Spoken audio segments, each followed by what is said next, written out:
The silent observer. The void between stars held secrets that most species never imagined possible. For 8 months, the human stealth vessel Phoenix Rising had drifted through the Nexus sector, invisible to every sensor and detection system known to galactic civilization.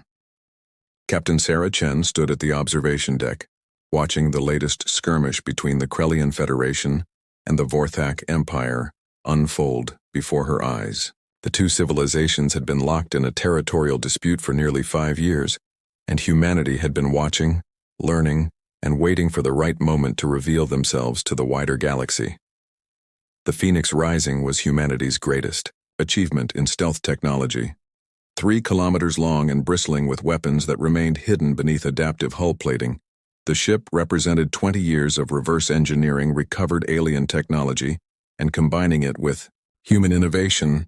The crew of 800 had been handpicked from Earth's finest military personnel, scientists, and diplomats. Their mission was simple in concept, but complex in execution. Observe the galactic community, assess potential threats and allies, and determine when humanity should make its presence known. Commander Marcus Thompson approached Captain Chen with a data tablet in his hand. The tall African man moved with military precision, his expression grave as he reviewed the latest intelligence reports. The Krellians had deployed their newest fleet of destroyers, sleek vessels that resembled silver daggers cutting through space. Their opponents, the Vorthak, responded with their characteristic brute force approach, sending massive dreadnoughts that looked like floating fortresses covered in weapon emplacements. Neither species knew that humanity watched their every move, analyzed their tactics, and understood their technology better than they might have believed possible. Lieutenant Maria Rodriguez monitored the communications array, her expertise in xenolinguistics allowing her to translate the alien transmissions in real time. The young woman from Mexico City had spent years studying the languages of both species, and her insights had proven invaluable to understanding the true nature of their conflict. What had started as a dispute over mining rights in the Nexus sector had evolved into something far more personal, with both sides citing historical grievances and demanding reparations for past conflicts. The cycle of violence seemed endless, with neither side willing to compromise or seek peaceful resolution. The bridge crew worked in practiced silence, each member focused on their specific duties. Chief Engineer Yuki Tanaka kept the cloaking field stable, a task that required constant adjustments to match the background radiation of space. The Japanese woman had designed many of the modifications that made their extended stealth mission possible, including the revolutionary power distribution system that kept their energy signature virtually undetectable. Dr. James Mitchell, the ship's chief medical officer, studied biological scans of both alien species, preparing for the day when humanity would need to provide medical assistance or defend against biological weapons. As the battle intensified, Tactical Officer Lieutenant Colonel David Williams noticed something unusual on his displays. A cluster of civilian vessels had emerged from hyperspace directly between the two warring fleets. The ships bore markings from neither the Krellian Federation nor the Vorthak Empire. They appeared to be refugee vessels from the Zelani Collective, a peaceful species that had been displaced by the expanding conflict. The small convoy of 12 ships carried approximately 50,000 beings, mostly families seeking safe passage to neutral space. Captain Chen felt her stomach tighten as she realized the danger these innocents faced. The Krellian and Vorthak forces were so focused on destroying each other that they hadn't noticed the refugee convoy's arrival. Within minutes, these civilian ships would be caught in the crossfire, their minimal shields no match for the weapons being deployed by either military force. She turned to her bridge crew, seeing the same concern reflected in their faces. This was not a military target or a strategic asset. These were innocent beings whose only crime was being in the wrong place at the wrong time. The moral weight of the decision pressed down on Chen's shoulders. Humanity's orders were clear. Maintain stealth, gather intelligence, and avoid contact until the designated time. But those orders had been written by people sitting safely on Earth, people who had never watched innocent civilians face annihilation. The captain thought about her own family back home, her daughter who had just started university, her husband who taught history at the academy. How could she stand by and watch while other families were destroyed? Commander Thompson stepped closer to his captain, lowering his voice so only she could hear. "The refugees won't survive the next wave of attacks. Both fleets are preparing to launch their heavy ordnance. If we're going to act, it has to be now." The weight of command had never felt heavier as Chen considered their options. Revealing themselves would change everything for humanity, potentially making enemies of one or both powerful civilizations. But doing nothing would make them complicit in mass murder. Around the bridge, her crew watched their captain wrestle with the decision. They had trained for combat, for diplomacy, for 100 different scenarios, but this situation challenged their fundamental humanity. Ensign Robert Park, barely 23 years old and fresh from the academy, couldn't hide the emotion on his face as he watched the refugee ships trying desperately to change course. The young Korean American had joined the Space Force to explore and protect, not to witness massacres. The Krellian commander's voice crackled over the intercepted communications, ordering his fleet to concentrate fire on Sector 7. That sector contained 3 of the refugee vessels. The Vorthak response was equally aggressive, with their admiral commanding a full bombardment of the same area. Neither force seemed to care about the civilian casualties they would cause. In their minds, the refugees were merely obstacles in their path to victory. Lieutenant Rodriguez translated a desperate transmission from the lead refugee ship. They were begging both fleets to cease fire, explaining that they carried children, elderly, and wounded. The message was broadcast on all frequencies in multiple languages, but neither the Krellians nor the Vorthak acknowledged it. The tragedy unfolding before them was about to become a massacre, and only the Phoenix Rising had the power to prevent it. Captain Chen made her decision. The words came out clear and strong, carrying the authority of her rank and the conviction of her conscience. "All hands, this is the captain. Prepare to drop cloak and engage defensive protocols. We're going to save those refugees." The bridge erupted into controlled activity as her crew prepared to reveal humanity to the galaxy. This was not how first contact was supposed to happen, but Chen knew it was the right thing to do. Chief Tanaka's fingers flew across her console, redirecting power from the cloaking systems to shields and weapons. The process would take 30 seconds, during which time they would be visible but vulnerable. Dr. Mitchell alerted his medical teams to prepare for potential casualties, both human and alien. Lieutenant Colonel Williams began calculating firing solutions that would disable attacking vessels without destroying them, hoping to minimize loss of life on all sides. As the cloaking field began to dissipate, the Phoenix Rising emerged from nothingness like a legend coming to life. The massive human warship materialized directly between the refugee convoy and the advancing fleets, its dark hull reflecting the light of distant stars. For a moment, space itself seemed to hold its breath as 2 of the galaxy's major military powers tried to comprehend what they were seeing. An unknown vessel of impossible size had appeared from nowhere, using technology that shouldn't exist. The silence lasted only seconds before both alien fleets reacted. Weapons powered up, targeting systems locked on, and demands for identification flooded every communication channel. But Captain Sarah Chen stood firm on her bridge, knowing that humanity had just announced itself to the universe in the most dramatic way possible. They had chosen to stand with the innocent to protect those who couldn't protect themselves, and whatever came next would define humanity's place among the stars. Humanity's gambit. The appearance of the Phoenix Rising sent shockwaves through both alien fleets. Krellian Admiral Zextor's 4 eyes widened in disbelief as his sensors struggled to make sense of what they were detecting. The unknown vessel was larger than any warship in his fleet, with an energy signature that defied conventional understanding. His tactical officers reported weapon systems they couldn't identify, defensive capabilities that seemed to bend the laws of physics, and a hull composition that their scanners couldn't penetrate. On the Vorthak flagship, Supreme Commander Thrak slammed his massive fist on his command throne. The reptilian warrior had fought in countless battles across the galaxy, but he had never encountered anything like this mysterious ship. His pride demanded immediate action, but his tactical instincts warned him that this newcomer represented a threat beyond anything he had faced. The vessel had appeared from nothing, suggesting a level of stealth technology that could revolutionize warfare if possessed by his enemies.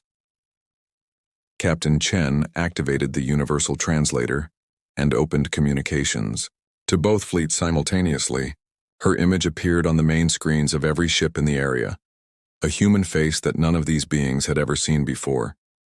She spoke with calm authority, knowing that every word would be analyzed and remembered by historians for generations to come.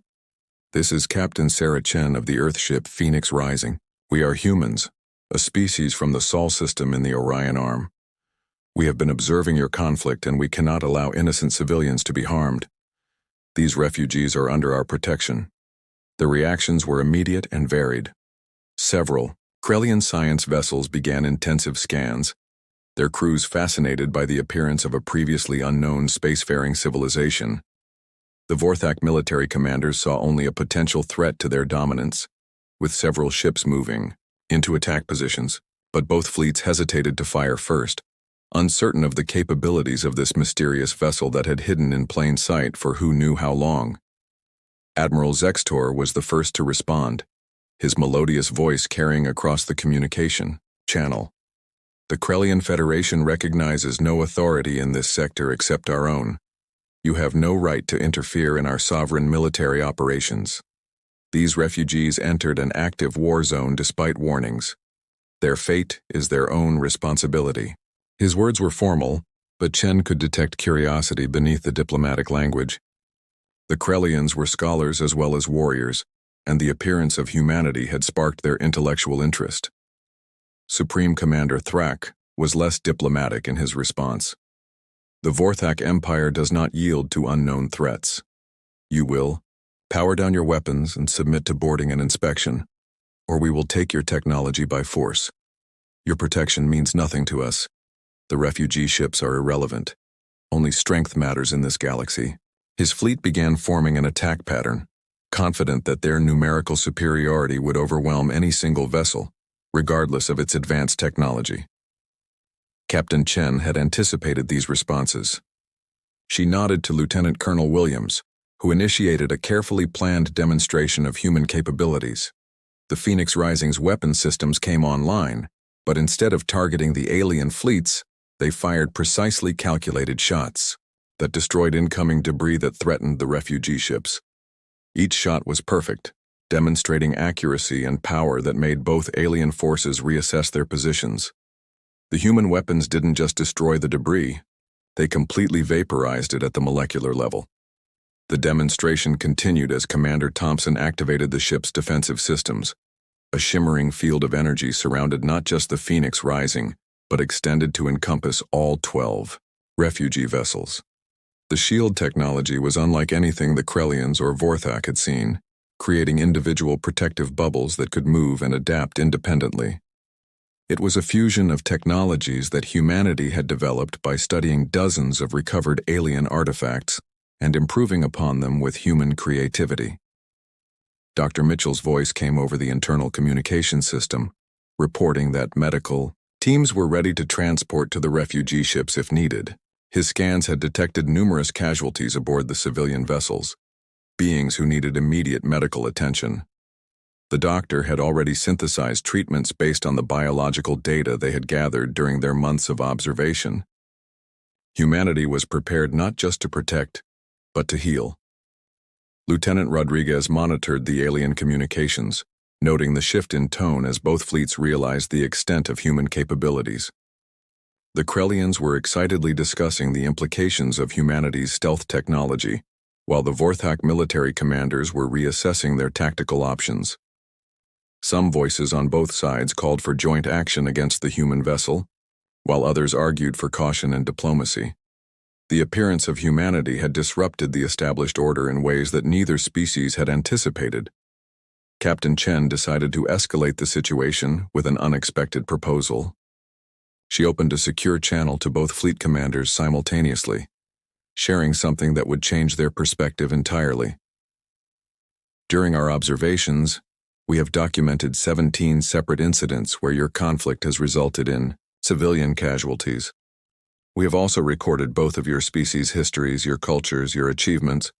You are both remarkable civilizations with much to offer the galaxy, but this war is destroying you both, weakening you for the true threats that exist beyond your borders. The captain paused, allowing her words to sink in before continuing. Humanity offers a different path. We propose a neutral ground for negotiations, with humans serving as mediators. Our ship will maintain a protective barrier around these refugees while your representatives meet. If you cannot find peace, at least agree to rules of engagement that protect non-combatants. We have technologies that could benefit both your civilizations, but we will only share them with those who prove they can rise above mindless conflict. The bridge of the Phoenix Rising was tense as they waited for responses. Ensign Park reported multiple encrypted communications between ships in both fleets. The alien commanders were consulting with their subordinates and their governments, trying to decide how to respond to this unprecedented situation. The refugee ships had stopped trying to flee, recognizing that they were now under the protection of a power that both major fleets seemed to respect, or at least fear. Admiral Zextor's response came first, his four eyes blinking in a pattern that indicated deep thought. The Krellian Federation is willing to discuss terms, but we require proof of your claimed capabilities and intentions. How do we know you won't simply side with our enemies once you have gained our trust? The paranoia was understandable given the years of conflict that had shaped both civilizations' worldviews. Supreme Commander Thrak's response was more aggressive but showed a glimmer of interest. The Vorthak Empire negotiates from strength, not weakness. But we are curious about these threats you mention. Speak plainly, humans. What do you know that we do not? His tactical displays showed that he had pulled back his most aggressive vessels, creating a defensive perimeter while waiting. For more information, Captain Chen gestured to Chief Tanaka, who transmitted a carefully selected data package to both fleets. The information included sensor logs from human deep space observations, showing massive energy signatures from beyond the galactic rim, evidence of civilizations far more advanced than anything in the local sector. The data also included recordings of derelict ships humanity had found, vessels destroyed by weapons that made the current conflict look primitive by comparison. The silence that followed was profound. Both alien fleets began analyzing the data, their scientists and tactical officers working to verify its authenticity. The implications were staggering. While the Krellians and Vorthak had been fighting over relatively small territories, there were forces in the universe that could threaten all sentient life. Humanity had revealed itself not as conqueror or ally to either side, but as a herald of a larger perspective. Commander Thompson reported that several refugee ships were requesting permission to dock with the Phoenix Rising for medical assistance. Captain Chen approved immediately, ordering the docking bays prepared to receive alien visitors. This would be humanity's first direct contact with extraterrestrial civilians, a moment that required delicate handling. Dr. Mitchell's teams moved into position, ready to provide aid while learning about these new species. As the first refugee ship approached the human vessel, something unexpected happened. One of the younger Vorthak commanders broke formation and moved his destroyer closer to the Phoenix Rising.